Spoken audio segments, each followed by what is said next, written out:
Hello students, welcome to my channel Sync Physics with Suraj. I am Suraj, your physics guide through your whole journey of class 11, 12, NEET and IIT JEE examination. So आज की इस video में मैं बात करूंगा chapter number 10 wave optics. Wave optic जो है class 12 का एक अच्छा इंपॉर्टेंट चैप्टर है और काफी छोटा चैप्टर है, ठीक है। बट इसमें भी कुछ इंपॉर्टेंट सी चीजें ऐसी हैं जिसकी वजह से न्यूमेरिकल्स काफी टफ बन सकते हैं। तो देख लेते हैं इस चैप्टर को और इसके सारे टॉपिक्स को अच्छे से पढ़ते हैं। तो सबसे पहले जो वेव आ रहा है वो वेव ऑप्टिक्स आ रहा है, उसके अंदर हमें क्या करना है, वेव थ्योरी ऑफ लाइट से पढ़ना है, ठीक है। हमने रे ऑप्टिक्स के अंदर रेस को लाइट के फॉर्मेट में सीधी स्ट्रेट लाइन समझ के पढ़ा था, ठीक है। अब हमें क्या करना है, लाइट को क्या पढ़ना है, वेव समझ के पढ़ना है और उससे रिलेटेड ऑप्टिक की स्टडी करनी है, ठीक है। तो वेव थ्योरी ऑफ लाइट क्या है देख लेते हैं। इन 1678 डच साइंटिस्ट क्रिश्चियन हाइगन, एक साइंटिस्ट था क्रिश्चियन हाइगन करके, उसने बोला था कि suggested that the light travels in the form of a longitudinal waves just as the sound propagates through air, ठीक है। उसके अकॉर्डिंग लाइट कैसे साउंड वेव की जैसे ट्रैवल करती है। दो तरह की वेव्स होती है, ठीक है। एक होती है लॉन्गिट्यूडनल वेव और एक होती है ट्रांसवर्स वेव। ट्रांसवर्स तो वेव फॉर्मेट में इस तरह से चलती है जिसमें हम लैम्डा फ्रीक्वेंसी और वो सब पढ़ते हैं, एम्पलीट्यूड और वो सब। जबकि लॉन्गिट्यूडनल क्या होती है, compression rarefaction, compression rarefaction, compression rarefaction में पढ़ते हैं। साउंड वेव्स आपने छोटी क्लास में पढ़ा ही होगा, ठीक है। तो इसने ये बोला कि लॉन्गिट्यूडनल वेव्स के फॉर्मेट में लाइट ट्रैवल करती है जैसे कि just a sound propagates through the air, जिस तरह से साउंड प्रोपोगेट करता है। Later on Fresnel and Young show that the light propagates as the transverse wave. इसके इस वेव थ्योरी ऑफ लाइट की जो कॉन्सेप्ट थी क्रिश्चियन हाइगन की, उसके बाद में फ्रेस्नेल और यंग ने शो किया कि नहीं बेटा, कि आपकी लॉन्गिट्यूडनल वेव जो है उस फॉर्मेट में लाइट ट्रैवल नहीं करती है, वो ट्रैवल करती है ट्रांसवर्स वेव के फॉर्मेट में। And this successfully explain the reflection, refraction as well as the interference, diffraction and polarization of light waves. और जो फ्रेस्नेल और यंग ने शो किया था उनके अकॉर्डिंग जितने भी फिनोमेना है, रिफ्लेक्शन, रिफ्रैक्शन, डायफ्रैक्शन हो गया, इंटरफेरेंस हो गया, इन सबको क्या ट्रांसवर्स नेचर शो कर रहा है। तो हाइगन की वेव थ्योरी क्या हो गई, फेल हो गई, ठीक है। बट स्टिल हाइगन की वेव थ्योरी से हम मॉडर्न टाइम के वेव ऑप्टिक्स को समझ सकते हैं, ठीक है। सबसे पहला जो टॉपिक आया आपके पास में वो है वेव फ्रंट। क्या होती है wave front? A wave front is a defined as the continuous locus of such particles. Continuous locus का मतलब continuous points, continuous locus of such particles of a medium which are vibrating in the same phase at any instant, ठीक है। मान लो कि हमारे पास में कोई लाइट का सोर्स है। लाइट के सोर्स डिफरेंट काइंड हो सकते हैं, पॉइंट सोर्स हो सकता है, लीनियर सोर्स हो सकता है, ठीक है, काफी दूर से आने वाला सोर्स हो सकता है, कोई पास में रखा हुआ सोर्स हो सकता है, ब्लू कलर का, रेड कलर का, कोरेंट, इनकोरेंट सोर्सेस हो सकते हैं। ये सारे सोर्सेस आगे पढ़ाऊंगा मैं। तो अगर हम उन सभी सोर्सेस में, जैसे कि मेरे पास में एक देखो, एक डायरेक्शन ऑफ प्रोपोगेशन में एक वेव जा रही है। वेव जाने का मतलब लाइट जा रही है, तो लाइट ऐसे ऐसे ऐसे ऐसे ऐसे, ऐसे ट्रैवल कर रही है। बट इस वेव्स, इन सभी वेव्स के ऊपर के कॉमन पॉइंट जिनका फेज डिफरेंस बोले तो मैग्नीट्यूड, एम्पलीट्यूड सब कुछ क्या है, सेम है।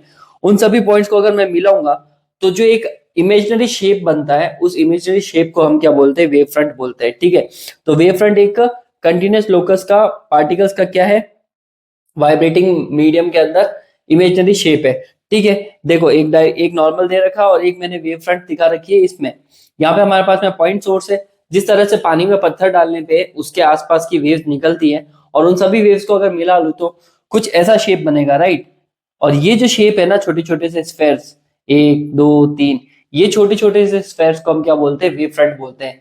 दिस आर द इमेजिनरी, क्योंकि लाइट भी आपको दिखती नहीं है, ठीक है, तो वेव फ्रंट्स भी आपको दिखेंगे नहीं।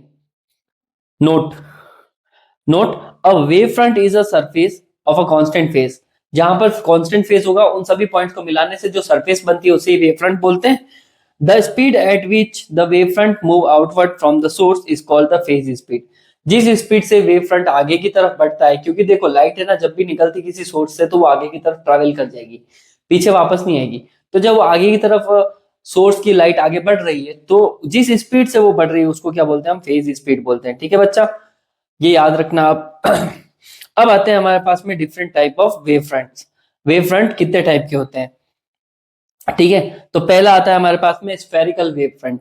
स्फेरिकल वेव फ्रंट ये क्या होता है, in the case of waves travelling in all directions from a point source, किसी भी पॉइंट सोर्स से निकलने वाली वेव्स जो सारे डायरेक्शन में इक्वली डिस्ट्रीब्यूटेड है, तो उसको अपन क्या बोलेंगे, स्फेरिकल वेव फ्रंट बोलेंगे। और स्फेरिकल वेव फ्रंट की खासियत है, इनका जो फेज होगा हर एक स्फेयर के लिए वो आगे आगे बढ़ता रहेगा और सब जगह पे क्या रहेगा, सेम रहेगा।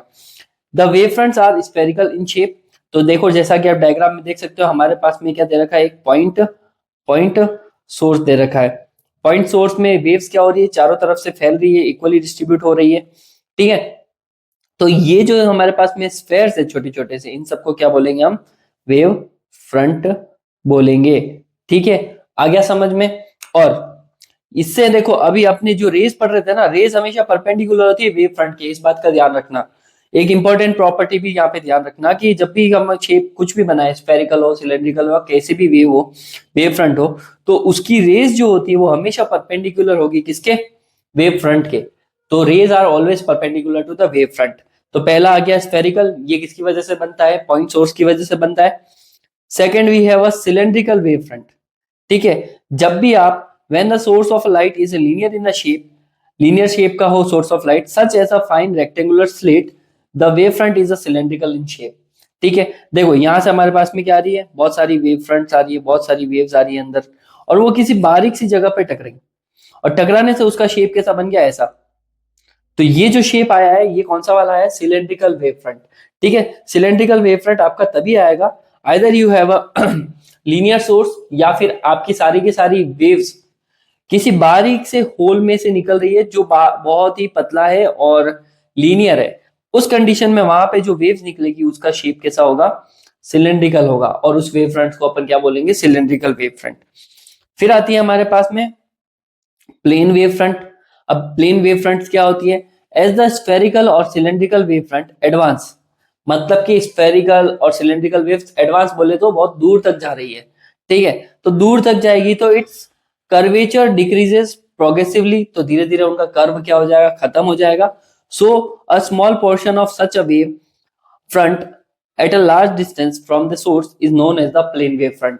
क्या कहना चाह रहा हूं, जैसे कि तुम देखो ये मेरे पास में एक सिलेंड्रिकल वेव फ्रंट है, ठीक है, आया और ये स्प्लिट में से इस छोटी सी जगह से वो निकला, तो उसका शेप कैसा आ गया, सिलेंड्रिकल। आगे जाके धीरे धीरे इसका कर्व क्या हो जाएगा, खत्म, और ये एक स्ट्रेट बन जाएगा, ठीक है। और इसका अगर मैं थोड़ा सा पोर्शन कट करूं तो वो हमें क्या मिलेगा, एक प्लेन वेव फ्रंट के जैसा मिलेगा, ठीक है। इसको क्या बोलते हैं हम, प्लेन वेव फ्रंट। जब उनका कर्व खत्म हो जाए सिलेंड्रिकल और स्फेरिकल का, तो उसके अंदर से थोड़ा सा हम पोर्शन अगर ढूंढेंगे तो उसका शेप क्या होगा, प्लेन होगा, जैसा कि आप यहाँ पे डायग्राम में देख पा रहे हो। तो आगे समझ में आपको, तीन तरह की हमारे पास में वेव फ्रंट होती है। एक होगी हमारे पास में कौन सी वाली, स्फेरिकल, दूसरी होगी हमारे पास में सिलेंड्रिकल, तीसरी होगी हमारे पास में प्लेन वेव फ्रंट, ठीक है। चलो आगे चलते हैं। कुछ वेव फ्रंट्स देख लो आप यहाँ पे कि wave fronts corresponding to parallel, converging और डाइवर्जिंग रेज। पैरेलल के लिए वेव फ्रंट कैसी होती है, कन्वर्जिंग के लिए कैसी होगी, और डाइवर्जिंग की वेव फ्रंट्स कैसी होती है। As you can see the plane wave front जो है हमारे पास में ये रही, ठीक है, प्लेन, एक second, plane wave front, plane wave front, ठीक है। और ये किसके लिए आती है, पैरेलल रेज के लिए आ जाती है। डाइवर्जिंग के केस में आपको क्या मिलेगी, थोड़ी सी स्फेरिकल वेव फ्रंट्स मिलेगी, और कन्वर्जिंग के केस में भी आपको क्या मिलेगी, स्फेरिकल वेव फ्रंट। देख सकते हो जैसे कि सारी रेज आके कहाँ पे फोकस हो रही है, यहाँ पे, और इधर यहाँ से सोर्स से लाइट निकल के वो कहाँ जा रही है, फैल रही है, ठीक है। तो ये डाइवर्जिंग और कन्वर्जिंग की वेव फ्रंट्स हो गई, आपको याद रखना है इसका डायग्राम। अब आता है आपके पास में एक इंपॉर्टेंट टॉपिक, हाइगन्स प्रिंसिपल। आप इसको इंपॉर्टेंट में डाल सकते हो, ठीक है। हाइगन्स प्रिंसिपल है, इसको इंपॉर्टेंट में डालो, और बहुत ही इंपॉर्टेंट है वैसे भी। चलो क्या होता है देख लेते हैं।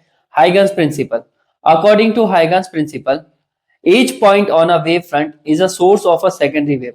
वेव फ्रंट के ऊपर कोई सा भी पॉइंट जो होगा वो किसका काम करेगा, source of a secondary waves. तो उस पॉइंट को अगर मैं बना लूंगा तो उस पॉइंट से वापस नई क्या बन जाएगी, नई वेव फ्रंट्स बन जाएगी, which adds up to give a wave front at any other later time.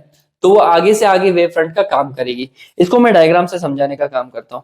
जैसे कि देखो मेरे पास में एक वेव फ्रंट है, ये वाली, ये अंदर वाला जो हमारे पास में कर्व है, ये मान लो फर्स्ट प्राइमरी वेव फ्रंट है जो पॉइंट सोर्स से आ रहा है, ठीक है।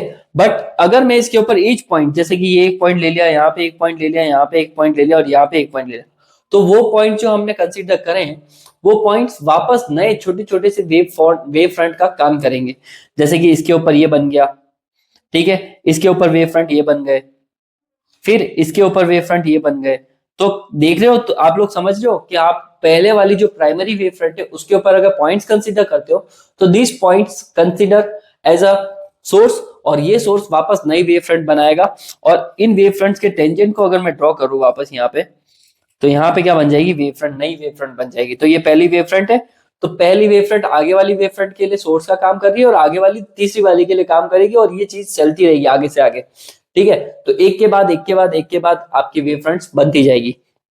ठीक है, तो ये हाइगन ने प्रिंसिपल दिया था। एक बार वापस देखते हैं स्टेटमेंट को, शायद आप समझ में आ जाए आपको, कि each point on a wave front is a source of secondary waves which adds up to give a wavefront at any later time। तो वो वापस आगे की तरफ बढ़ता जाएगा। ठीक है, इससे रिलेटेड 3 प्रिंसिपल दिए इसने, कि this principle is based on the following assumptions। पहला, each point on a wavefront act as a fresh source of a new disturbance। ठीक है, कॉल्ड सेकेंडरी वेव्स और सेकेंडरी वेवलेट्स। हर एक पॉइंट जो होगा वो वेव फ्रंट एक्ट कैसे करेगा, नए वाले डिस्टरबेंस का काम करेगा, नई वेव फ्रंट बनाएगा। और ये जो नए पॉइंट्स बन रहे हैं, छोटी छोटी सी वेव फ्रंट्स बन रही है, इनको बोलते हैं हम वेवलेट्स। ठीक है, and the secondary wavelets spread out in all direction with the speed of light. सारे के सारे पॉइंट से बनने वाले wave fronts speed of light से ही आगे ट्रेवल करेंगे। और तीसरा जो अजम्पशन उसने दिया कि the new wave front at any later time is given by the forward envelope. और नई वेव फ्रंट आगे ही आगे नई फॉरवर्ड एनवेलप बनाती जाएगी, आगे से आगे नया बनता जाएगा of secondary wavelets at that time. किसकी मदद से बनेंगे, वो सेकेंडरी वेवलेट्स की मदद से बनेंगे। आया समझ में? ये था हाइगन का स्टेटमेंट, और बहुत ही सिंपल सा था ना, कि पॉइंट सोर्स से निकलने वाली वेव फ्रंट के ऊपर पॉइंट कंसीडर करो तो वो पॉइंट्स वापस वेव फ्रंट का ही काम करते हैं, और वो वेव फ्रंट आगे वापस नई वेव फ्रंट बनाती रहती है। ठीक है, इससे से एक बात पता पड़ती है कि no backward wave front is possible. Wave front सिर्फ आगे ट्रैवल कर सकती है, पीछे की तरफ वो पॉसिबल नहीं है। मैं बताता हूँ क्यों। There can not be backward flow of energy during the propagation of wave. Wave जब आगे ट्रैवल करती है तो एनर्जी कभी भी पीछे की तरफ फ्लो नहीं करेगी।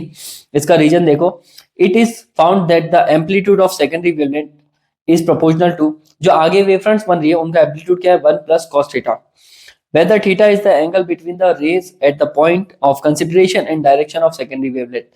रेज किधर जा रही है, वेवलेट्स किधर जा रही है, उनके बीच में एक एंगल होगा, उसको बोलते हैं थीटा। और 1 प्लस कॉस थीटा किससे दिखाएगा, उनका एम्पलीट्यूड दिखाएगा। मान लो कि है ना, for the backward wave front theta की वैल्यू पाई है, रेज इधर जा रही है और वेव फ्रंट पीछे जा रही है, मान लो जस्ट अजम्पशन के लिए, तो एंगल कितना बनाएंगे, 180। कॉस 180 डालूंगा और 1 प्लस माइनस 1 कितना, 0।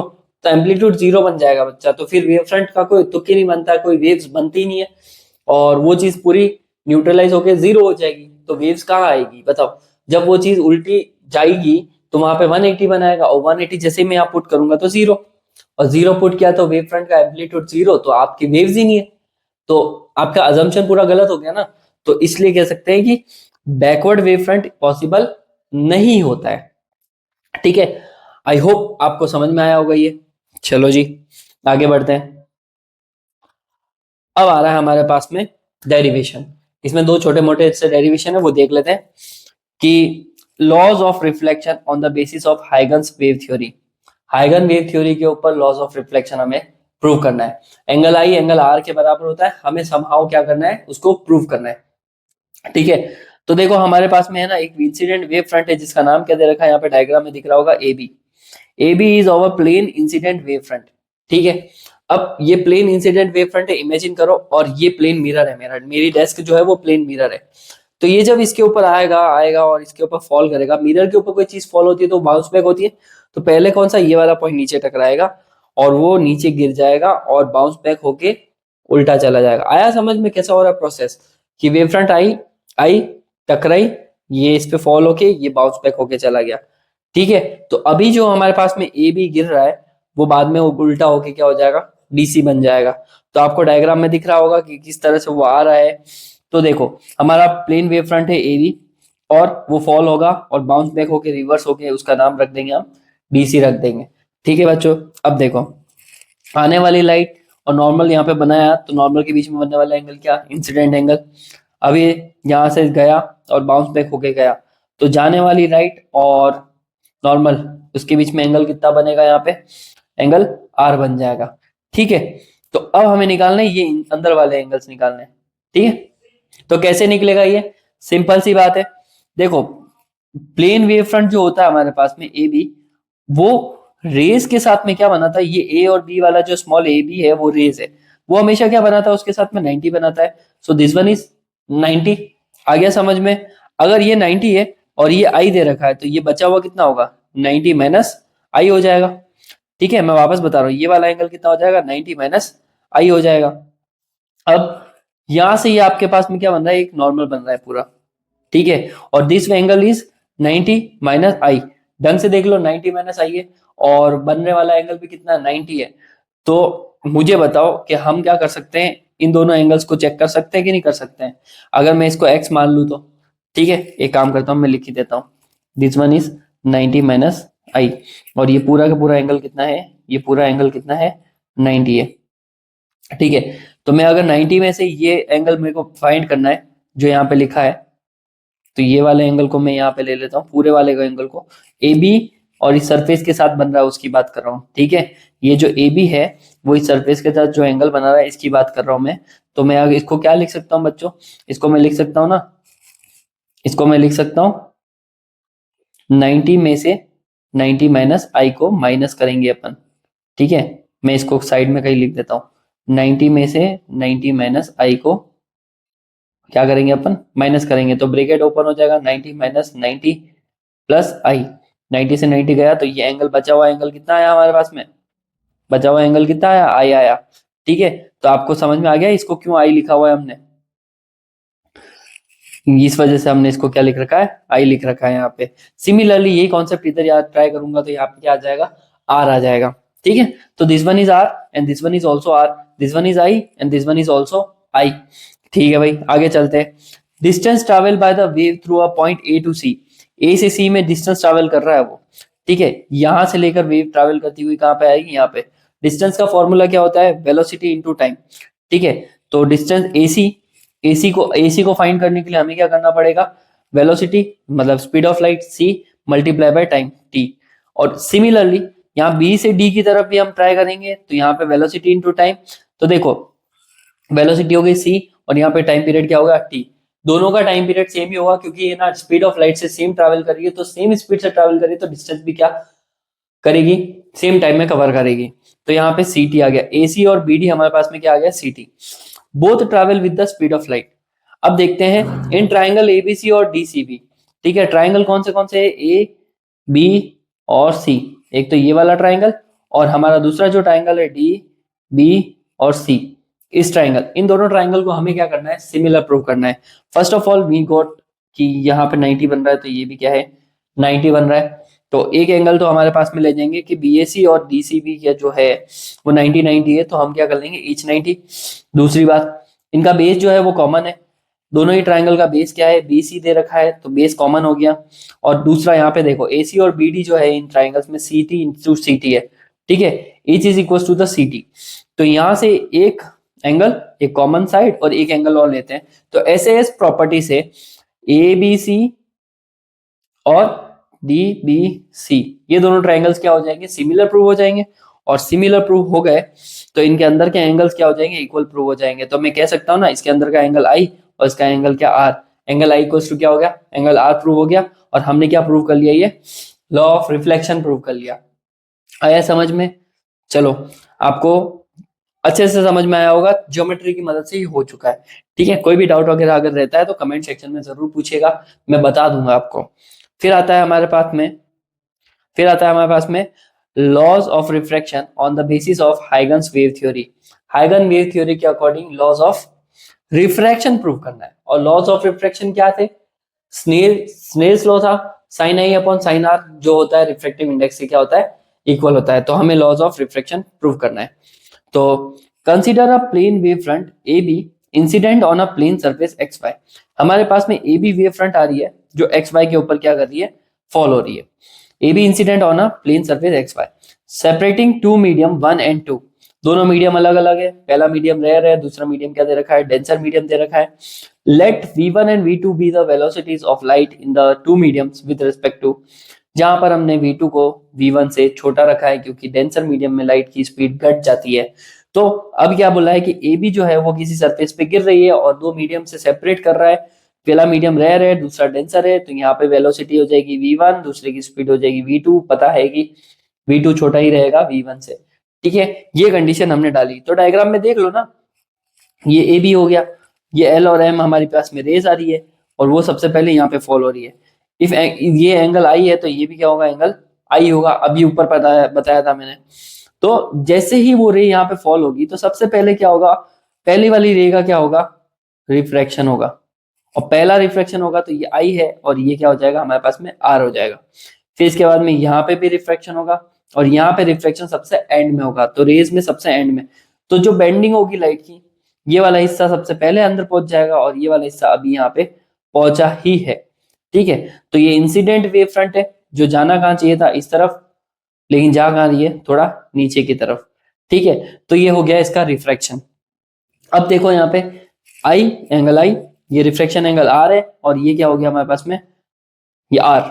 ठीक है, अब मैं बताता हूं कि ये आर कहां से आया। ठीक है, तो आप ध्यान रखना। तो हम क्या कर सकते हैं यहाँ पे, ये अगर एंगल आई दे रखा है तो इसको क्या कहेंगे हम, ये 90 है। ठीक है, और ये 90 है और ये आर है। इसको मैं क्या लिख सकता हूँ, ये एंगल को हम लिख सकते हैं 90 माइनस आर। ठीक है, ये एंगल को मैं 90 माइनस आर लिख सकता हूँ, 90 में से आर लिख सकता हूँ। और ये एंगल कितना हो गया, 90। अगर मैं इन तीनों एंगल्स को जोड़ूं तो मेरे पास में 90 माइनस आर प्लस 90 प्लस, इसको कुछ एक्स ले लेते हैं चलो। ये पहले तो पता नहीं ना ये आर कहाँ से आया, इस वाले टर्म को हमें फाइंड करना है, तो मैं इसको क्या मान लूंगा, एक्स मान लेता हूँ। तो देखो इसको मान लिया एक्स, और ट्राइंगल के तीनों एंगल्स का सम कितना होता है, 180। तो देखो यहाँ पे हो गया 90 और 90 कितना, 180। ये आर से, सॉरी आर से आर कुछ नहीं जाएगा, ये 90 90 180 हो गया, माइनस का r plus x equals to 180। ठीक है, और यहां से हम क्या निकाल देंगे, 180 minus r plus x minus 180 equals to 0। 180 से 180 गया, minus r plus x equals to 0। तो एक्स किसके बराबर आया, आर। तो ये दैट्स वाई इसको हम क्या लिख सकते हैं, यहाँ पे आर लिख सकते हैं। ठीक है, तो बस ये आर आ गया हमारे पास में। अब क्या करना है, from the right angle triangle ABC, हमारे पास में ट्राइंगल कहाँ है बताओ, ये रहा हमारे पास में ए बी, और इस पॉइंट को हम क्या दे देंगे, सी दे देंगे।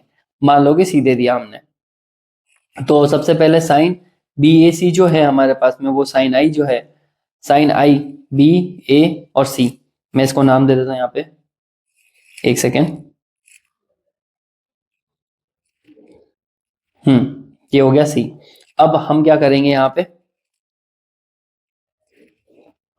हाँ तो हम करेंगे from the right angle triangle ABC, और इस ट्राइंगल में जो आप देख सकते हो एबीसी में, ये वाला जिसको मैंने शेड किया है, ठीक है, इसका साइन रेशियो ले लेते हैं। तो sine I equals to, sine I क्या होता है, परपेंडिकुलर अपन हाइपोटेनियस। तो परपेंडिकुलर क्या, इसके सामने वाला परपेंडिकुलर, तो ये हो गया बीसी, हाइपोटेनियस क्या हो गया एसी, तो बीसी अपॉन एसी हो गया perpendicular upon hypotenuse. From the right triangle ADC, अब हमारे पास में एडीसी भी है।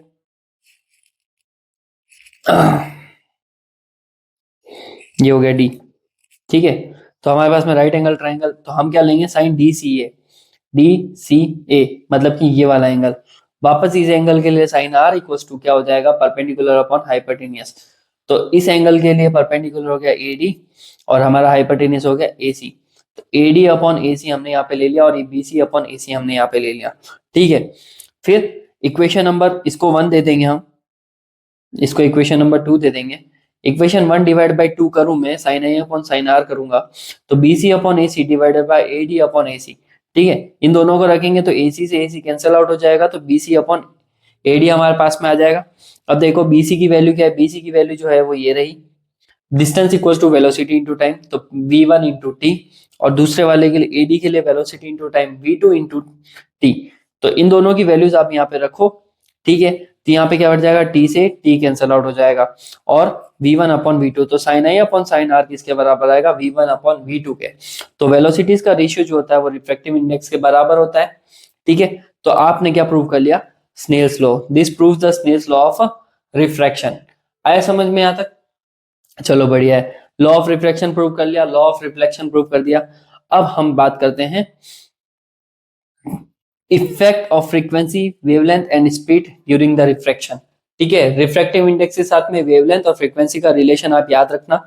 ठीक है, फ्रीक्वेंसी, वेवलेंथ या स्पीड ड्यूरिंग, तो म्यू2 अपॉन म्यू1 जो होता है वो हमारे पास में क्या हो रहा है, v1 अपॉन v2 के बराबर equals to lambda 1 upon lambda 2।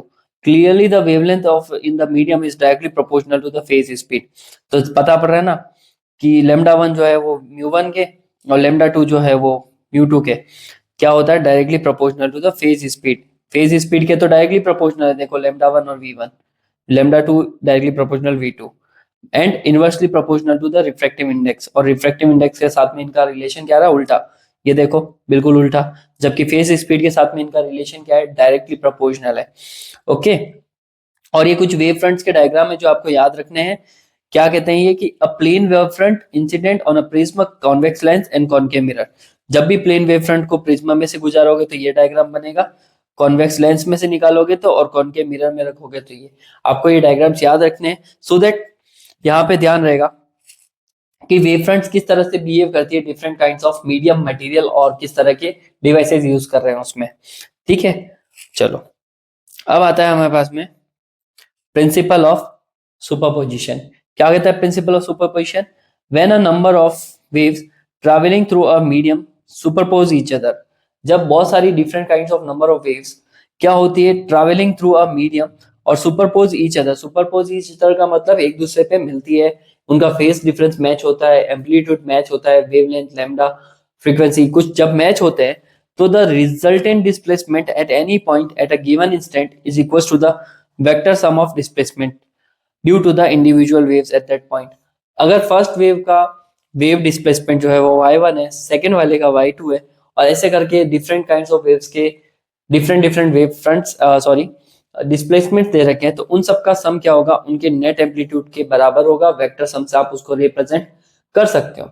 एक वेव फ्रंट का डिस्प्लेसमेंट प्लस दूसरे का, तीसरे का, चौथे का, इन सब का डिस्प्लेसमेंट वेक्टर सम में जोड़ दो, आपको क्या मिल जाएगा, net displacement of a wave. ठीक है, इसको क्या बोलते हैं हम, प्रिंसिपल ऑफ सुपरपोजिशन बोलते हैं।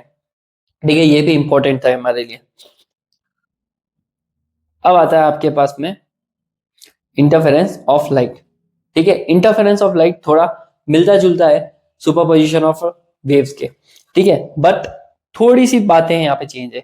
देखो, when the two light waves of the same frequency, दो लाइट वेव्स है और फ्रीक्वेंसी क्या उनकी सेम है, एंड हैविंग द जीरो और कांस्टेंट फेज डिफरेंस, उनका फेज डिफरेंस बिल्कुल भी नहीं है, इसका मतलब दोनों वेव्स एक दूसरे के साथ में चल रही है और दोनों के दोनों वेव्स में कोई इश्यू भी नहीं है, और दोनों वेव्स एक ही डायरेक्शन में प्रोपोगेट कर रही है और उनका फ्रीक्वेंसी क्या है, सेम है। तो सेम फ्रीक्वेंसी, जीरो और कांस्टेंट फेज डिफरेंस की wave travelling in a same direction superpose each other, और travelling in the same direction एक दूसरे पे जब वो मिलती है, द इंटेंसिटी और in the region of superposition gets redistributed and becoming maximum at some points and minimum at the other points। तो वहां पे जब वो वेव्स मिलती है तो जिस जगह पे उनका एम्पलीट्यूड मैच कर गया तो वहां पे है ना रीडिस्ट्रीब्यूशन ऑफ एनर्जी हो जाएगा। तो वेव्स, छोटी वेव मिलके एक बड़ी वेव बना लेगी, और अगर उनका डायरेक्शन उल्टा है तो वो छोटी वेव और बड़ी वेव मिलके क्या करेगी, एक दूसरे को न्यूट्रलाइज कर देगी। ठीक है, तो मैक्सिमम कुछ पॉइंट पे रहेगी और मिनिमम कुछ पॉइंट पे रहेगी, and this phenomena is called the interference of light. ठीक है, इसको मैं आपको एक सिंपल पेज पे समझाने की कोशिश करता हूँ। तो देखो, जैसे कि हमारे पास में एक वेव है, ठीक है, और इसके सेम टू सेम क्या हो जाएगी हमारे पास में, एक वेव और है, ओके, ये सेम वेव। तो ये दोनों वेव का क्या है, फेज डिफरेंस क्या है, एक सेकेंड, दोनों वेव का क्या phase difference, phase difference same, same क्या है हमारे पास में, frequency, same frequency, same phase difference, और डायरेक्शन भी क्या है इनके चलने का, सेम। तो जब एक वेव दूसरी वेव के साथ में एक ही डायरेक्शन में जा रही है और वो दोनों एक दूसरे के ऊपर क्या होती है, सुपर इम्पोज, मतलब कि वो दोनों वेव्स क्या हो जाएगी, एक दूसरे से इस तरह से मिल जाएगी। तो उस कंडीशन में क्या होगी, जो हमारी नई वेव्स होगी वो काफी ज्यादा बड़ी बनेगी। ठीक है, क्योंकि इन दोनों वेव ने एक दूसरे के एम्पलीट्यूड को मैच कर लिया और सेम फेज होने की वजह से इन दोनों का एम्पलीट्यूड बड़ा हो गया है। ठीक है, तो आप ऐसा लिख सकते हो कि पहली वाली वेव फ्रंट का एम्पलीट्यूड A1, दूसरी वाली का A2, तो नया वाला एम्पलीट्यूड होगा A1 प्लस A2। लेकिन अगर यही बिल्कुल ही अपोजिट हो जाए तो क्या होगा? अपोजिट हो जाने का मतलब क्या है कि मान लो कि एक वेव फ्रंट हमारे को दे रखी है और एक वेव फ्रंट क्या दे रखी है, ये दोनों एक दूसरे की अपोजिट डायरेक्शन में, एक का फेज ऊपर है, एक का फेज नीचे की तरफ है। इसका नीचे है, यहाँ पे ऊपर है, ये ऊपर है, तो ये क्या है, नीचे।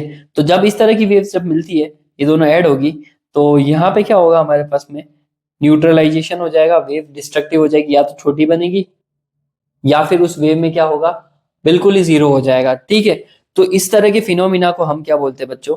इस तरह के फिनोमिना को हम बोलते हैं इंटरफेरेंस, इंटरफेरेंस ऑफ लाइट बोलते हैं। ओके, आया समझ में? चलो, अब हम बात करते हैं यंग्स डबल स्लिट एक्सपेरिमेंट की। एक सेकेंड।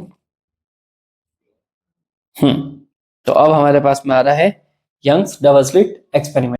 तो है हमारे पास में Young's double slit experiment. Young double slit experiment क्या कहता है? ये किस फिनोमिना को समझा रहा है बेटा? ये आपके इंटरफेरेंस के पैटर्न को समझाएगा। इंटरफेरेंस कैसे बनता है, क्या होता है, वो सब। ठीक है, तो देखो यंग डबल स्लिट एक्सपेरिमेंट में क्या होता है हमारे पास में, उस एक्सपेरिमेंट में सबसे पहले हमारे पास में होगा एक लाइट सोर्स। ठीक है, और लाइट सोर्स को हमने क्या निकाला, नैरो स्लिट से निकाला। बहुत ज्यादा बारीक सी नैरो स्लिट होती है। नैरो स्लिट बोले तो दो ऐसे यूं कागज के टुकड़े या कुछ भी ऐसा समझ लो, इतना बारीक सा गेप होता है जिसमें से ब्लेड के जितना या हेयर लाइक थिन इतना पतला गेप रहता है वहां पे। ठीक है, और काफी ज्यादा थिन गैप होने की वजह से जब लाइट उस सरफेस उस पॉइंट पे गिरती है तो वो काम करता है एक पॉइंट सोर्स का। और ये जब पॉइंट सोर्स से लाइट निकलती है तो वेव फ्रंट्स बनते हैं, छोटे छोटे से ये वेव फ्रंट्स। और वेव फ्रंट्स आगे जाके हमारे पास में होती है दो नैरो स्लिट्स, और ज्यादा छोटे स्लिट्स होते हैं। पहला वाला स्लिट छोटा सा होल S1 और दूसरा होल ये होता है वो S2।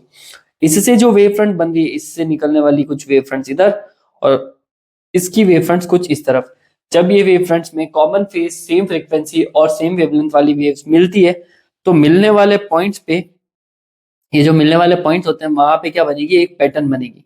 यह वाला मिलने वाले पॉइंट पे भी यहाँ पे पैटर्न, ये पॉइंट्स पे भी एक पैटर्न, यहाँ पे भी पैटर्न और यहाँ पे भी एक पैटर्न बनेगा।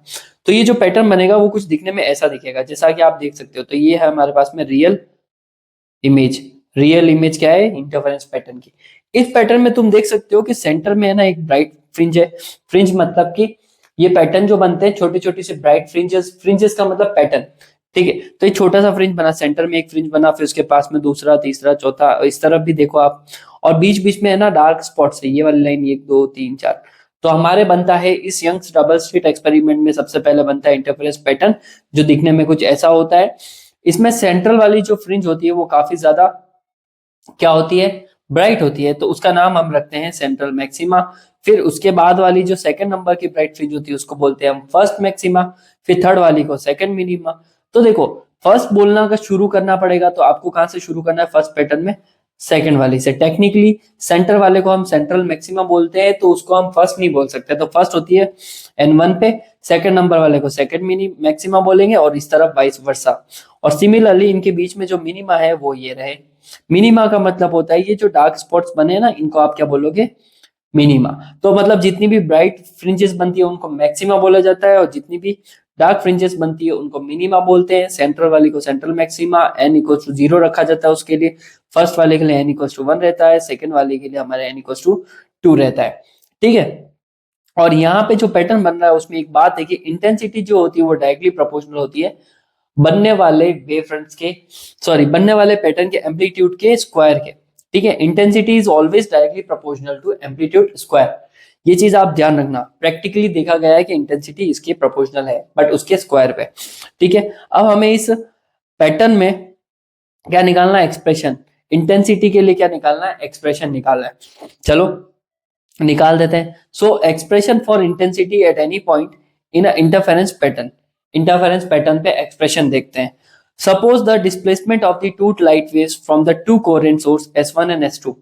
ठीक है, S1 और S2 से बनने वाले जो सोर्सेज है, मैं अभी आगे बताऊंगा what are the coherent source, but ऐसा समझ लो कि व्हाइट लाइट से। ठीक है, तो suppose that the displacement of two light waves from the two coherent source S1 and S2, जो लाइट इसके ऊपर फॉल हो रही है, इनमें इनके डिस्प्लेसमेंट को अपन ले लेते हैं। पहले वाले को ले लेंगे हम displacement y1 equals to a1 sine omega t, और दूसरे के डिस्प्लेसमेंट को ले लेंगे y2 equals to a2 sine omega T plus 5, जहां पर a1 और a2 हमारे पास में क्या है, एम्पलीट्यूड्स ऑफ वेव्स, और साइन ओमेगा है एंगुलर फ्रीक्वेंसी ऑफ वेव्स, और टाइम पीरियड क्या है, वो कैसे ट्रैवल कर रही है। ठीक है, क्योंकि वेव्स जो होती है वो साइन वेव होती है, तो साइन तो हमारा काम आएगा ही आएगा। और यहाँ पे जो फाई है वो फेज डिफरेंस है, पहली वाली वेव और दूसरी वाली वेव के बीच में अंतर कितना है उसको हम किससे रिप्रेजेंट कर रहे हैं, फाई से। तो according to superposition principle, resultant को क्या लिखूंगा मैं, y equals to y1 plus y2।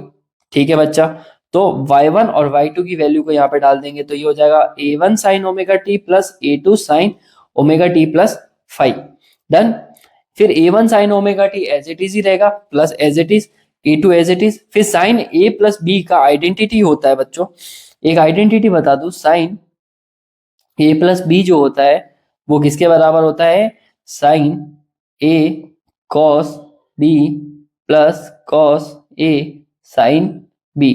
ठीक है, तो इससे हमने है ना a साइन ओमेगा टी को तो वैसे ही रखा है, लेकिन यहाँ पे a2 को एज इट इज रख के हमने क्या करा, साइन a प्लस b का फॉर्मूला अप्लाई कर दिया, तो ये हो जाएगा a2 साइन a, मतलब कि cos sine omega t cos omega 5, sorry cos 5 plus a2 cos 5।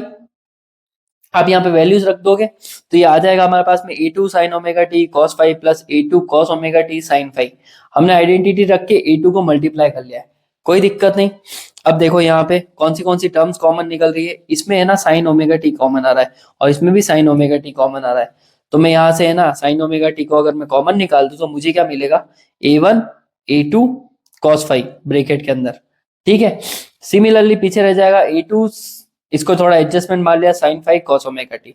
Done यहाँ तक। चलो आगे चलते हैं, तो a1 a2 cos 5 को हमने एक नई टर्म a cos थीटा मान लिया। ठीक है, और a2 sin 5 को हमने एक नई टर्म a sin थीटा मान लिया। ये इक्वेशन 1 और 2 हो गई। मैं रिपीट कर रहा हूं कि a1 a2 cos 5 को हमने मान लिया a cos थीटा, और a2 sin 5 को हमने क्या मान लिया, a sin थीटा। डन, ये इक्वेशन नंबर 1 और 2 हो गई, जिससे ये टर्म सिंप्लीफाई हो जाएगी कि y equals to a cos theta sin omega t a sin theta cos omega t. Done यहाँ तक। इसको वापस लिख देंगे हम cos a sin b plus sin a cos b को हम लिख सकते हैं sin a प्लस b। ये वापस वही आइडेंटिटी अप्लाई कर ली हमने, और a दोनों में क्या आ गया, कॉमन आ गया। देखो a यहाँ पे भी आ रहा है और a यहाँ पे भी आ रहा है, तो y equals to a sin omega T plus theta, तो ये बाहर आ गया। तो यहाँ तक हमारे पास में डिस्प्लेसमेंट आ गया, तो ये रिजल्टेंट वेव का क्या होगा, हमारे पास में डिस्प्लेसमेंट रहेगा। ठीक है, note the resultant wave is also a harmonic wave of an amplitude a and it leads the first harmonic wave by the phase angle phi theta. ठीक है, आंसर में देख के पता पड़ रहा है, साइन में आंसर आया, तो ये भी एक हार्मोनिक वेव है, ये भी एक साइन वेव ही बनेगी। तो साइन वेव और साइन वेव वापस मिलके हमें एक साइन वेव ही देते हैं। ठीक है, और वो किस एंगल से आगे पीछे चल रही है, वो एंगल आ रहा है थीटा आ रहा है हमारे पास में, कोई दिक्कत नहीं। चलो यहाँ तक तो वो काम खत्म हो गया। अब हमें निकालना है एम्पलीट्यूड की वैल्यू, ए निकालना है हमें ए। ठीक है, तो ए निकालने के लिए क्या कर सकते हैं, एम्पलीट्यूड रिजल्टेंट एम्पलीट्यूड के लिए क्या करूंगा मैं, इक्वेशन नंबर 1 और इक्वेशन नंबर 2, जैसा कि आप देख सकते हैं ये इक्वेशन 1 और ये इक्वेशन नंबर 2। ठीक है, इनका क्या करेंगे हम, स्क्वायर करके ऐड कर देंगे। तो इक्वेशन 1 का स्क्वायर करूंगा तो a1 प्लस a2 का हमारे पास में क्या आ जाएगा, a1 प्लस a2 का cos 5 का स्क्वायर, और a2 sin 5 का स्क्वायर, और हमारे को इस तरफ लिखना पड़ेगा a2 cos थीटा का स्क्वायर, और a का cos, sorry my slip of tongue, यहाँ पे हमारे पास में हो जाएगा a cos थीटा का स्क्वायर और a sin थीटा का स्क्वायर। ठीक है, और इधर हमारे पास में इन दोनों टर्म्स को स्क्वायर करके ऐड करना है, तो ये हो गया हमारे पास में a2 square a square cos square theta plus a square sin square theta equals to a1 plus a2 cos 5 का स्क्वायर, a2 का स्क्वायर sin स्क्वायर 5। ठीक है, तो यहां से देखो a स्क्वायर और a स्क्वायर यहाँ पे कॉमन आ गया, तो हमें मिल रहा है यहाँ पे cos स्क्वायर थीटा और sin स्क्वायर थीटा। डन, ये आ गया। और इस तरफ हमने a प्लस b के होल स्क्वायर से इसको ओपन करा, तो ये हो गया a square plus a2 square cos 5 plus 2a1 a2 cos 5 और a2 square sin theta. Done यहाँ पर।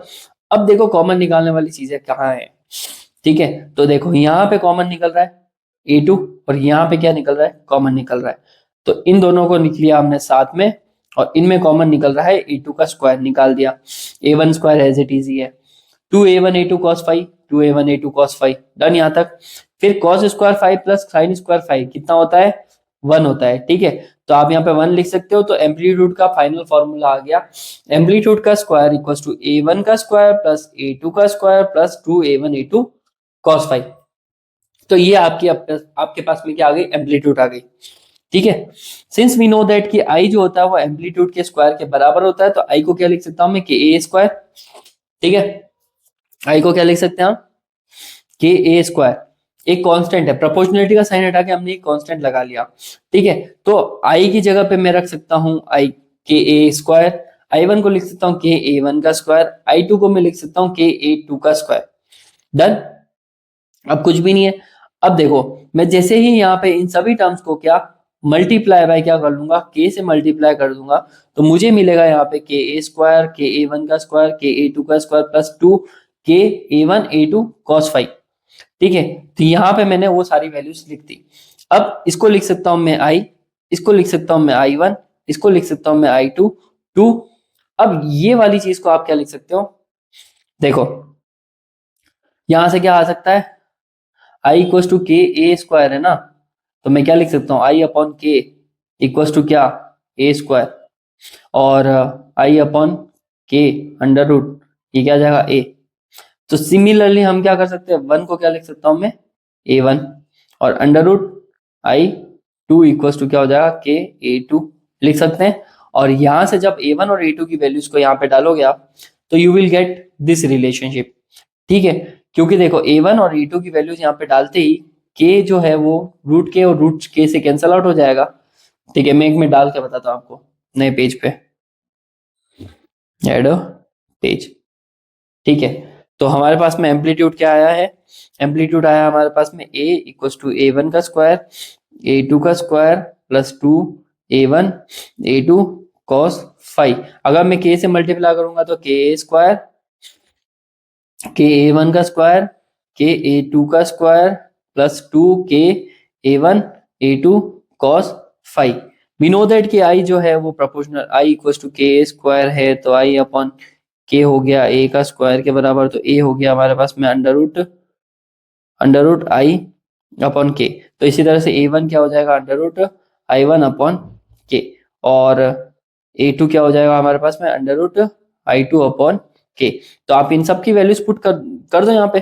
ठीक है, तो इसको तो मैं लिख सकता हूँ क्या, आई, इसको लिख सकता हूँ मैं क्या, आई2 सॉरी आई1, इसको क्या लिख दूंगा, आई2 प्लस 2 के एज इट इज, a1 और a2 की वैल्यू रखो यहाँ पे, अंडर रूट आई1 अपॉन के अंडर रूट आई2 अपॉन के और cos फाइव। ठीक है, के से ये के कैंसल आउट हो जाएगा, तो आपके पास में आई इक्वल टू क्या आएगा, आई1 प्लस आई2 प्लस 2 अंडर रूट आई1 आई2 cos फाइव आ जाएगा। ठीक है, तो इस तरह से आपके पास में एम्पलीट्यूड के साथ साथ में इंटेंसिटी का भी फॉर्मूला आ गया। ठीक है, तो ये रहा हमारे पास में किसका फॉर्मूला, इंटेंसिटी का फॉर्मूला। और ये जो पीछे जो टर्म दे रखी है under root two under root आई1 आई2 cos फाइव, इस टर्म को हम बोलते हैं इंटरफेरेंस टर्म। क्या बोलते हैं, इंटरफेरेंस टर्म बोलते हैं। ठीक है, अब कंस्ट्रक्टिव इंटरफेरेंस और डिस्ट्रक्टिव इंटरफेरेंस की कुछ कंडीशन होती है। कंस्ट्रक्टिव का मतलब जब दो वेव्स मिल रही थी और बन के एक बड़ी एम्पलीट्यूड वाली वेव बनाती है, और जब दो वेव्स मिल के एक छोटी एम्पलीट्यूड वाली वेव या फिर डिस्ट्रक्टिव वेव बनाती है, जब वो एक दूसरे को कैंसल आउट कर लेती है, तो उनकी कुछ कंडीशन होती है। देखो, कंस्ट्रक्टिव इंटरफेरेंस के केस में the resultant intensity at a point will be maximum. Resultant intensity maximum तब होगी, इंटेंसिटी मैक्सिमम जब होगी जब cos फाइव की वैल्यू कितनी हो, 1 हो, और cos फाइव की वैल्यू 1 होती है, फाइव इक्वल टू थीटा हमारा 0 2 पाई 4 पाई पे हो, और ये वैल्यूज डालोगे तब तुम्हें cos फाइव की वैल्यू मिलेगी 1। ठीक है, तो ये चीज याद रखनी है। दूसरी बात, पार्ट डिफरेंस। कंस्ट्रक्टिव के केस में पार्ट डिफरेंस का फॉर्मूला होता है 2 पाई पी अपॉन लेमडा। तो ये पार्ट डिफरेंस जो है वो इसके हमेशा क्या होता है, बराबर होता है। वेव्स कितनी आगे पीछे चल रही है वो एंगल से डिसाइड करेंगे ना, तो 2 पाई पी अपॉन लेमडा, ये जो हमारे पास में पार्ट डिफरेंस का रिलेशन है, ठीक है, वो किसके बराबर आएगा, 0 2 पाई 4 पाई के बराबर आएगा। तो मैं इस लेमडा को इन सब से मल्टीप्लाई करके 2 पाई को इन सब से डिवाइड मार लूंगा, तो मुझे है ना पी की वैल्यू मिलेगी। और पी जो है पाथ डिफरेंस है, तो path difference equals to 0 lambda 2 lambda 3 lambda dash dash dash n lambda तक जाएगा। तो path difference for a constructive कितना आता है, एन लेमडा आता है। सिमिलरली डिस्ट्रक्टिव के केस में हमें क्या करना है, डिस्ट्रक्टिव के केस में resultant intensity at a point P will be minimum. और कॉस मिनिमम तब आता है जब हमारे पास में कॉस की वैल्यू -1 हो। और कॉस की वैल्यू -1 तब होगी बच्चा जब फाई की वैल्यू पाई 3 पाई 5 पाई डैश डैश डैश 7 पाई 9 पाई ये सब रहेगी। तो इसमें भी हम क्या लगा देंगे, पाथ डिफरेंस का फॉर्मूला लगा देंगे। एक सेकेंड, हाँ, तो हम यहाँ पे क्या लगा देंगे, 2 pi P upon lambda equals to pi 3 pi 5 pi 7 pi. फिर वही लेमडा को इन सब से मल्टीप्लाई करके 2 पाई को इन सब में डिवाइड मार देंगे, तो हमारे पास में पार्ट डिफरेंस का फॉर्मूला फॉर डिस्ट्रक्टिव वेव क्या आएगा, lambda by 2 3 lambda by 2 5 lambda by 2 dash dash dash 2n-1 lambda by 2।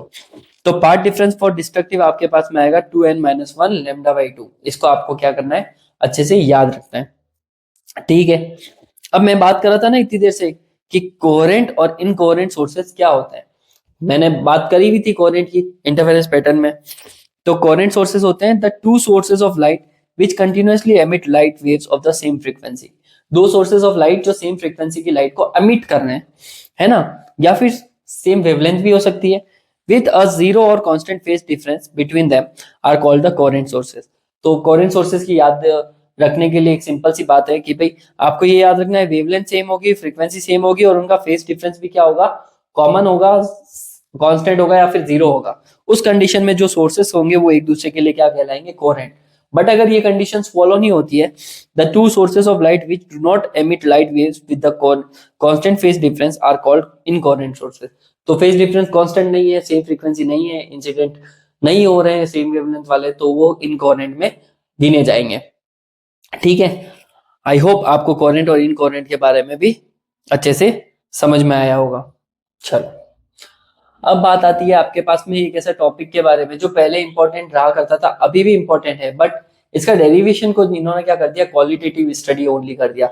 तो हमें डेरिवेशन तो नहीं पढ़ना है, तो सीधा फॉर्मूला ही देखना है इस टॉपिक के बारे में। और टॉपिक ये है बेटा, expression for a fringe width. Fringe कितनी चौड़ी बनेगी, मतलब फ्रिंज विड्थ बोले तो बताऊं क्या, इंटरफेरेंस पैटर्न का गया हमारा ये रहा। ये जो पैटर्न्स बन रहे हैं ये कितने विड्थ के बनेंगे, इनकी विड्थ क्या होगी, और ये जो विड्थ होगी, और उस विड्थ को हम क्या बोलते हैं, फ्रिंज विड्थ बोलते हैं, कितने चौड़े होंगे। पहले इसका एक्सप्रेशन डिराइव करने के लिए पूछा जाया करता था, लेकिन अभी क्वालिटेटिव स्टडी में आ गया सीबीएसई के सिलेबस में, तो हमें सिर्फ इसका एक्सप्रेशन देखना है और इसका फॉर्मूला देखना है। चलो, तो expression for fringe width in a Young's double slit experiment. Young's double slit experiment में फ्रिंज विड्थ का फॉर्मूला देखते हैं। हमारे पास में एक सोर्स दे रखा है, और हमारे पास में दो सोर्स, दो पॉइंट, क्या दो होल है छोटे छोटे से, एक S1 है और एक S2 है। S1 और S2 के बीच की डिस्टेंस को दे दिया हमने स्मॉल d। फिर स्लिट से एक d distance, capital D distance पे हमने क्या रख रखी है, स्क्रीन रख रखी है, ठीक है। और इस स्क्रीन पे पैटर्न बनेगा। तो अगर मैं सेंटर से एक लाइन ड्रॉ करूं, तो ये अगर d/2 है तो डिस्टेंसेस आधी आधी क्या हो जाएगी, अगर ये d दे रखा है तो डिस्टेंसेस हो जाएगी d/2 और d/2, ठीक है। और सेंटर वाले पॉइंट से, सेंटर पे जहां पर हमारी फ्रिंज बन रही है, सेंटर सेंट्रल मैक्सिमा वाली फ्रिंज सेंटर में, उससे जो है ना एक्सटर्नल बाहर कोई से भी नंबर की वेव बन रही है, तो उसके लिए जो डिस्टेंस दे रखी है उसको क्या कहेंगे आप, उसको कहेंगे x डिस्टेंस, ठीक है। और पॉइंट P पे वो वेव बन रही है, ठीक है बच्चों। तो वापस रिपीट कर रहा हूँ, S1 S2 के बीच की दूरी जो है वो स्मॉल d है, और स्लिट्स और स्क्रीन के बीच की दूरी को क्या ले रखा है हमने, कैपिटल D दे रखा है। और ये डिस्टेंस हो गई d/2 और central maximum, maximum bright fringe जो सेंटर पे बन रही है, उससे पॉइंट P तक की जो दूरी है, कोई रैंडम पॉइंट, तो वहां तक की दूरी को क्या ले लिया हमने, x ले लिया। चलो आगे देखते हैं। सॉरी, पाथ डिफरेंस का फॉर्मूला। तो पाथ डिफरेंस का फॉर्मूला जो होता है x d/d होगा। डेरिवेशन नहीं है तो हमें सिर्फ फॉर्मूले ही देखने हैं यहाँ पे। तो पाथ डिफरेंस का फॉर्मूला सेंटर से किसी रैंडम फ्रिंज के लिए फॉर्मूला होता है x d/d, जहां पर x is the distance from centre, d is the distance of slit, and capital D is the distance of slits and screen, ठीक है। अब position of a bright fringes के लिए x d/d जो होगा वो n लैम्डा के बराबर होगा, तो इसको सिंप्लीफाई कर लोगे, डी को ऊपर भेज देते हैं और स्मॉल डी को नीचे भेज देते हैं, तो आपके पास में x की वैल्यू मिल जाएगी, x equals to n capital D lambda upon d, जहां पर n की वैल्यू 0 मतलब सेंट्रल से शुरू होके first maxima, second maxima, third maxima dash dash dash तक जाएगी। ठीक है, तो फर्स्ट मैक्सिमा के लिए फॉर्मूला, सेकंड मैक्सिमा का फॉर्मूला, थर्ड मैक्सिमा का ये फॉर्मूला हो गया। सिमिलरली पोजीशन अगर पता करनी है डार्क फ्रिंजेस की, तो उसके लिए भी formula X D upon D, X D D upon D ही रहेगा, लेकिन एज अ हमें पता है कि डिस्ट्रक्टिव के केस में है ना, पाथ डिफरेंस का फॉर्मूला 2n-1 लैम्डा बाई 2 भी होता है। ठीक है, तो हम क्या करेंगे, एक्स डी अपॉन डी को हम 2n-1 लैम्डा बाई 2 के इक्वल पुट कर देंगे, सिंप्लीफाई करेंगे तो x की वैल्यू आ जाएगी 2n-1 capital D lambda upon 2d, जहां पर 0 से शुरू नहीं होती है डार्क फ्रिंज शुरू होती है फर्स्ट पाइट, मतलब कि ब्राइट के जस्ट पास में से, तो वहां पे 0 नहीं 1 2 3 डैश डैश डैश डाल देंगे आप, और जैसे ही आप ये वैल्यूज पुट करोगे तो आपको first dark fringe, second dark fringe, third dark fringe और इनके नंबर मिलते जाएंगे। तो ये है पाथ डिफरेंसेस, बस इतना ही था एक्सप्रेशन, बस फ्रिंज विड्थ के लिए। मैं डेरिवेशन करवा सकता था ये एक्स डी अपॉन डी कहां से आया, बट कोर्स में नहीं है तो क्या कर सकते हैं। ठीक है, चलो आगे चलते हैं। अब आ रहा है फ्रिंज का विड्थ कैसे निकाली जाती है। फ्रिंज विड्थ निकालना बहुत ही सिंपल सा है। ठीक है, जैसे कि हमें पैटर्न मिलता है ना, कि ये जो पैटर्न है सेंट्रल में बहुत ब्राइट बनता है, फिर धीरे धीरे कम हो जाता है, और इधर भी धीरे धीरे ये कम हो जाएगा। तो आपका ये जो पॉइंट होते हैं, ये दोनों पॉइंट्स, ठीक है, तो पहले वाले की डिस्टेंस और दूसरे वाले की डिस्टेंस, मान लो कि ये फर्स्ट जो डिस्टेंस है एक्स एन होगी, और इसके जस्ट पास वाली डिस्टेंस क्या हो गई, एक्स एन माइनस 1 हो गई। तो अगर मैं इन दोनों डिस्टेंसेस को माइनस कर लूं, ठीक है, तो व्हाट इफ अगर हम इन दोनों डिस्टेंसेस को माइनस कर ले तो फ्रिंज विड्थ मिल जाएगी। फ्रिंज विड्थ को फॉर्मूला होता है separation between the two consecutive bright fringes, एक ब्राइट फ्रिंज और दूसरी ब्राइट फ्रिंज, इनके बीच का दूरी, या फिर ऐसा कह लो ये या ये, इन दो कंसेक्यूटिव के बीच का जो डिफरेंस होगा, तो ये एक्स एन हो गया और ये क्या हो गया, एक्स एन माइनस 1, या फिर दो डार्क फ्रिंजेस के बीच की दूरी। तो आप वहां से क्या निकाल सकते हो, फ्रिंज की विड्थ निकाल सकते हो। तो इसको डिनोट किया जाता है बीटा से, एक्स एन माइनस 1। तो ये फॉर्मूला आपके पास में रहेगा, आप इनकी वैल्यूज डालो यहाँ पे। एक्स की वैल्यू तो वैसे ही पता है, n D lambda upon d आया था, माइनस यहाँ पे n-1 डाल दो आप यहाँ पे। जब इसको सिंप्लीफाई करोगे तो you will get the fringe width. Not so important, ठीक है, लेकिन न्यूमेरिकल वाइज बहुत ही ज्यादा इंपॉर्टेंट है। तो beta equals to D lambda upon d, तो ये आपके पास में क्या आ गई, फ्रिंज की विड्थ आ गई, फ्रिंज विड्थ आ गई। ओके, आया समझ में। चलो अब आगे करते हैं हम। अब आ रहा है हमारे पास में sustained interference pattern. Sustained interference pattern क्या होता है, the interference pattern in which the position of a maxima and minima of intensity on the observation screen do not change with the time. कहने का मतलब क्या है, हमारा जो पैटर्न बनता है इंटरफेरेंस में, उसमें उसका सेंट्रल मैक्सिमा, उसका फर्स्ट मैक्सिमा, सेकंड मैक्सिमा, इस तरफ फर्स्ट मैक्सिमा, सेकंड मैक्सिमा, या फिर फर्स्ट मिनिमा, सेकंड मिनिमा, और ये सब हर जगह पे हर पॉइंट पे क्या रहती है, इनके एम्पलीट्यूड्स क्या रहते हैं, सेम रहते हैं। टाइम के रेस्पेक्ट में ये चेंज नहीं होते हैं, कंटिन्यूअसली एक ही डायरेक्शन में क्या चलते रहते हैं, कंटिन्यूअसली प्रोपोगेट करते हैं ना, कंटिन्यूअसली प्रोपोगेट करते हैं, और साथ साथ में इनके एम्पलीट्यूड में भी कोई चेंज नहीं आता है। इस तरह के पैटर्न को क्या बोलते हैं, सस्टेन इंटरफेरेंस पैटर्न, जैसा आप डायग्राम में देख पा रहे हो। कंडीशंस क्या है सस्टेन इंटरफेरेंस पैटर्न बनने की, condition for obtaining sustain and observable interference pattern. इसकी कुछ कंडीशंस है, जैसे कि पहली कंडीशन पढ़ो, the two sources should continuously emit waves of the same frequency और वेवलेंथ। जिस भी दो सोर्सेज से लाइट आ रही है उनकी वेवलेंथ और उनकी फ्रीक्वेंसी कंटिन्यूअसली सेम रहनी चाहिए, थोड़ा भी उसमें चेंज नहीं आएगा, तो आपका पैटर्न कौन सा बनेगा, सस्टेन बनेगा। दूसरा, the two sources of light should be coherent.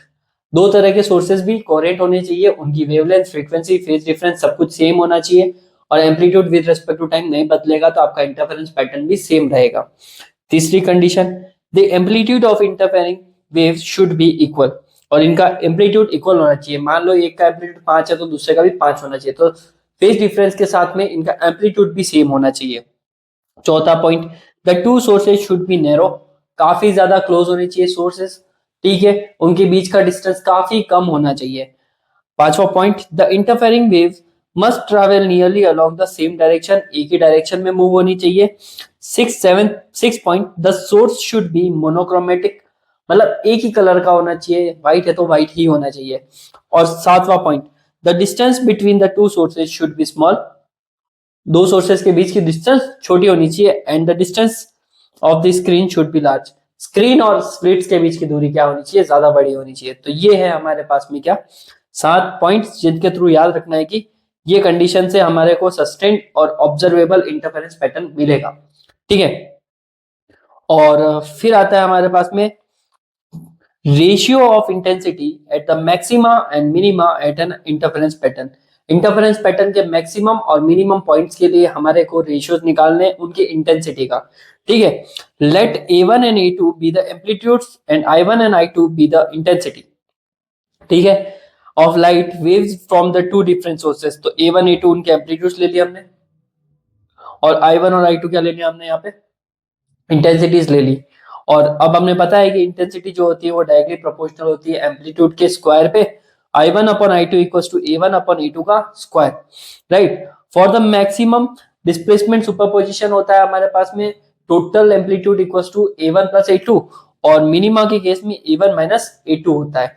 तो आप इसको इस तरह से लिखने की बजाय आप इसको ऐसे भी लिख सकते हो, I1 upon I2 equals to A1 plus A2 upon A1 minus A2 का होल स्क्वायर, ठीक है। और इस पूरे में से हम क्या कर लेंगे, A2 को क्या कर लेंगे, कॉमन निकाल देंगे और काट देंगे, तो ये हमारे पास में आएगा A1 upon A2 plus 1, A1 upon A2 minus 1 का होल स्क्वायर। हम A1 अपॉन A2 को एक नई टर्म R मान लेंगे जिसको हम बोलते हैं एम्पलीट्यूड रेशियो। तो हमारे पास में I1 upon I2 equals to R plus 1 upon R minus 1 का क्या आ जाएगा, होल स्क्वायर आ जाएगा, ठीक है। इसको क्या बोलते हैं हम, ratio of intensities at maxima and minima. कुछ नहीं करा है, इंटेंसिटी एम्पलीट्यूड के स्क्वायर के बराबर होती है, एक रिलेशन ये लिखा है। फिर जहां मैक्सिमम में A1 A2 कर लिया, जहां मैक्सिमम में वहां पे भी A1 A2 माइनस में कर लिया, तो यहां से आपको वो पैटर्न मिल जाएगा, ठीक है। अब आता है बच्चों डायफ्रैक्शन ऑफ लाइट। डायफ्रैक्शन आपके क्वालिटेटिव स्टडी में आ रहा है, मतलब कि इसको पढ़ना तो है डिटेल में, लेकिन इसके डेरिवेशन अगर कहीं पे आते हैं तो उसको नहीं करोगे तो भी चलेगा आपको।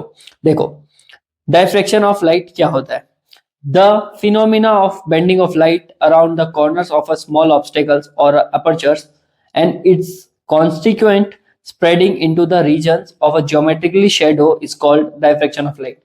लाइट का किसी कॉर्नर और एज पे बेंड होना, जब लाइट एक मीडियम से दूसरे मीडियम में जा रही है तो उसके बीच में अगर कहीं पे स्लिट होल कॉर्नर कुछ आ गया तो वो लाइट क्या होगी, बेंड हो जाएगी। ये रिफ्रैक्शन से बिल्कुल अलग है, ठीक है। अब इसमें क्या फर्क है, ये कॉर्नर और एजेस पे बेंड हो जाती है, उसमें मीडियम चेंज होने की वजह से स्पीड बदलती है, तब जाके रिफ्रैक्शन होता है।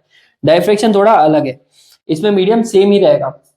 मान लो एयर है, इस तरफ भी एयर है, लेकिन मैंने बीच में कोई कॉर्नर लगा दिया जिससे लाइट बेंड कर दी मैंने, मीडियम वो का वही है, मीडियम नहीं बदला है, बट लाइट बेंड हो गई। तो इस तरह के फिनोमिना को हम क्या बोलेंगे, डायफ्रैक्शन ऑफ लाइट, ठीक है। इसकी कंडीशन देखो, condition for the an secondary maximum, secondary maximum, इसमें भी पैटर्न सेम टू सेम ऐसा बनेगा, ठीक है। कैसा, हमारा इंटरफेरेंस कहाँ गया बेटा, ये रहा। इससे मिलता जुलता कुछ पैटर्न बनेगा जहां पर सेंटर में ब्राइट आएगी, फिर डार्क, फिर ब्राइट, डार्क, फिर ब्राइट और डार्क, तो इसको डायफ्रैक्शन बोलते हैं।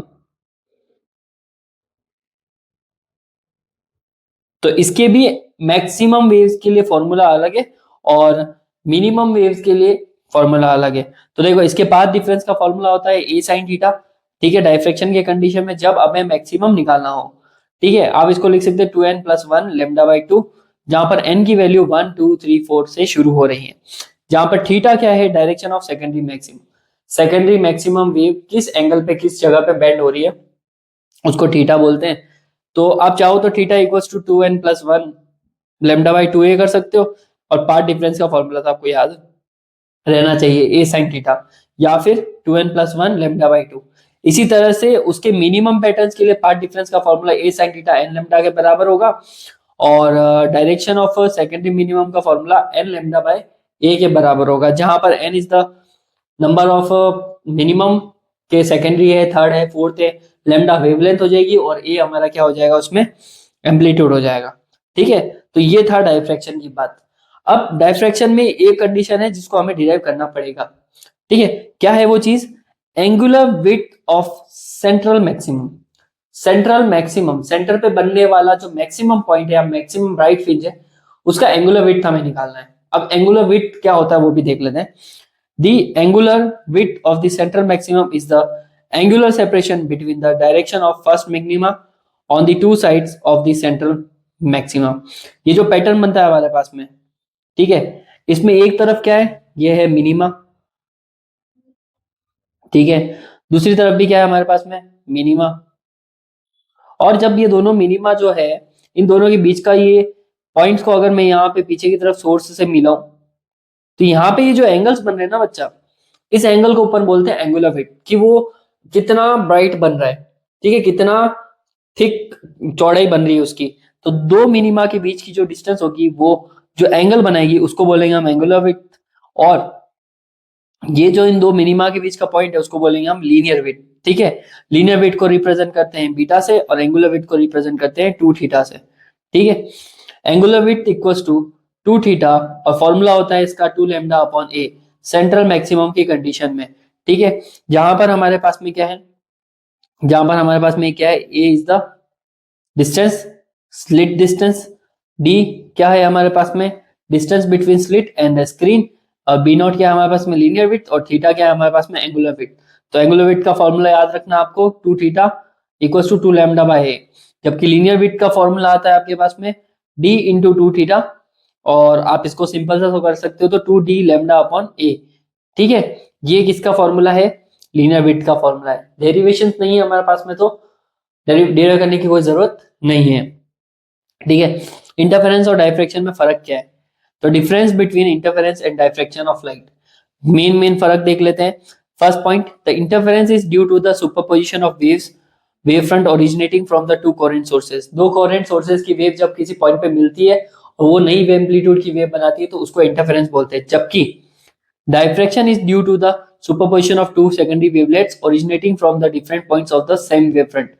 वो अलग अलग वेव फ्रंट्स की मदद से बनती है, इसका बेंडिंग भी हो सकता है। और देखो यहाँ पे क्या लिखा है, due to the superposition of two secondary wavelets. जब दो सेकेंडरी वेवलेट्स या फिर दो सेकेंडरी वेव फ्रंट्स मिलती है तो डायफ्रैक्शन का फिनोमिना होता है, बेंडिंग होती है तो फिनोमिना होता है। इंटरफेरेंस में सेकंड पॉइंट कहता है कि in the interference pattern all the maximum bright fringes are of the same intensity. जितनी भी हम बात करेंगे ब्राइट फ्रिंजेस की, उनकी इंटेंसिटी क्या होगी, लगभग सेम ही रहेगी।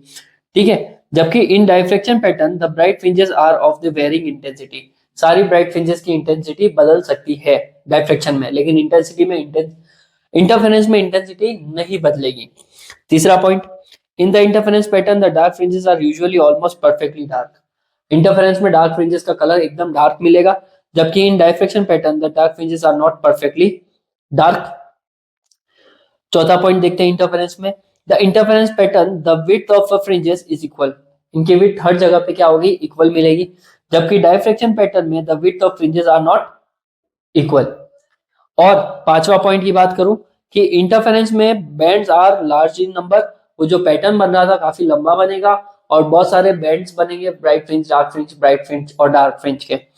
जबकि डायफ्रैक्शन में bands are the few number. और 6 पॉइंट इंटरफेरेंस में है कि बैंड्स आर इक्वली स्पेस्ड, सबकी डिस्टेंस इक्वल होगी। जबकि in diffraction bands are unequally spaced और इनकी वैल्यूज क्या होगी, अलग अलग होगी डायफ्रैक्शन में। ठीक है, तो आया समझ में, ये है इंटरफेरेंस और ये किसके बीच में डिफरेंस है, डायफ्रैक्शन के बीच में।